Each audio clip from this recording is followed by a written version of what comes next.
TFE TV, Captain Chad. We're back at it like a bad habit. This is going into our second week with Oakley here, and I was just telling the story to somebody else about how Oakley took me about like 5 to 6 days to actually. Somebody commented in the comments, my buddy, the Indian Jesus. Shout out to the Indian Jesus. You're probably watching this video right now. The question was a good question. What did we talk about? Oh, the dog won't take food and ways to like help the dog through something like that. And it doesn't really make a whole lot of sense to put pressure on a dog when the dog seems to be fearful. Like, you know, if you think about it, it's like, why would I do that? But sometimes adding a little pressure helps the dog through. It's the thing that helps the breakthrough. And you get this dog's happy rolling around and shit. Look, taking food from my hand. Look at this. It's really cool for me to see this progression. A dog that was in the back of the kennel on day 1, stayed there, didn't eat for 3 days. 4th day, oh, okay, I see 5th day, 6th day, she's now, I used my dogs to get her out of her fucking shell.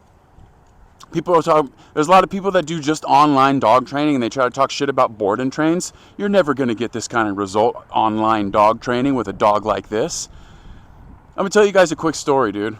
I was just went and saw a movie with my wife, and before we got in there, I actually thought about this. It's a story relatable to myself, or I relate it to the dogs. It's a story from when the first time that I flew to a different state. I got signed as a 19-year-old St. Louis Cardinals 20th round pick. First time away from home. Got on an airplane. Went to Johnson City, Tennessee. I fucking hated it. I felt uncomfortable. I was out of my element. I called my mom and I was like, "Yo, I don't know if I could do this." My mother told me, she said, "Chad, I was living at a Red Roof Inn hotel at the time. I didn't realize this was like going to be the best summer of my fucking life.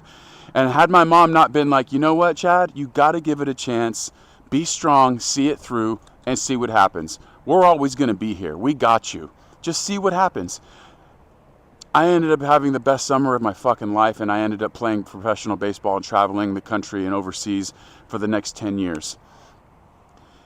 And it changed everything for me. My confidence went through the roof after that. My willingness to explore and to do new things just went through the roof. And I had to go through that little bit of discomfort and uncertainty to get to where I really wanted to be or where I needed to be.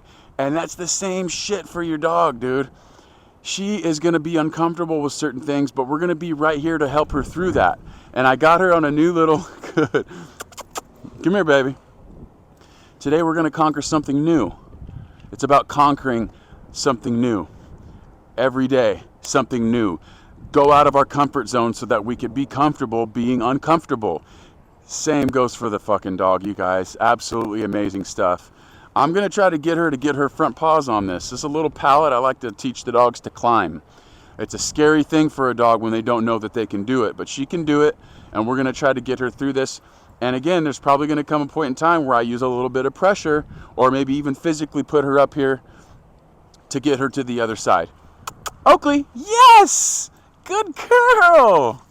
Oh, that's an awesome stuff. She hasn't had food today, so she's a bit hungry. So we're going to grab the lead and use the lead again as a steering wheel, because otherwise she'll probably just piss off and go have some fun over there. But we're going to just lure her up here. Bam, pay. Take it back off. Give her another payment just for doing that. Similar to when, like if you saw the video yesterday, similar to everything's a progression with dog training. Everything is a progression. Nothing, people without knowing this, people think a dog is supposed to know how to sit or down or all these things. They don't understand that there's like a progression to the teaching, right? There's a process that you have to, that's what people pay me for, is to take the dog through the process so that when they get the dog back, going back to board and train is not valuable. Dude, I do all the reps for you. What are you talking about? I do all the reps for you. Okay, so you get the dog, bam, sends it. Already kind of has a fucking foundation to work with. Board and train. Board and train is not valuable. Y la verga comieta también mi penga en tu boca. Tu sabe? Maybe I won't get demonetized for that because that was in Spanish. Come here. Yes. Break. Good. Has to be a positive experience. I don't really want to get her stuck in this like fearful state of mind and ask too much too soon. So it's just a progression. Let's see if we can get even further. Bam. Her head got all the way up to the top here.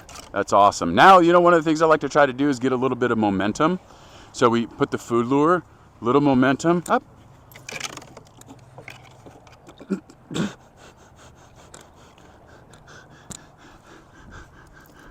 Jackpot. Jackpot reward. That's a real good dog. That's a real good. Real good. Break. Oh. Good. That's awesome, dude. Can you get up? Up. Up, up. Yes! Killing it. Killing it. Happy, confident dog. Happy, confident. Break. You see how she jumped off? Guys, I don't really have much more for this video. I just wanted to take her through something new today. People are often like, oh, my dog knows sit. Okay, and then they bring the dog to my property and they ask the dog to sit and the dog won't sit. And that's because it's a new environment, probably a new surface. I could be like, yeah, I could get Oakley up on that platform over there, but unless I've taken her through and done it on multiple different stuffs, she's only going to be able to have that one skill. So it's like, teach your dog all the shits everywhere so that they don't learn to just do it in one space.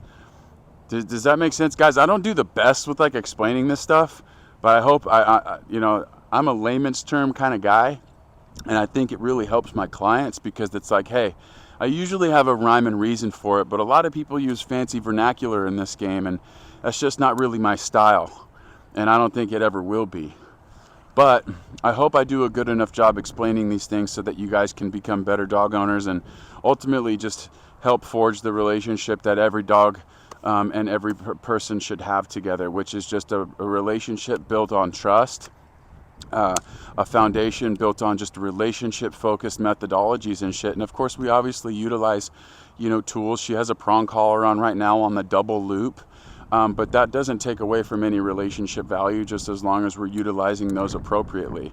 If anything, it helps with it because, again, going back to some of the banter in the first video or a couple videos ago, it's all correlated to better communication, and in every relationship, the better the communication, the better the relationship. So that's all, guys. If you got something from the video, please leave a thumbs up. It really helps the algorithm a lot, and also subscribe to the channel if you got anything out of it. I really appreciate you guys, man. I hope you're staying cool.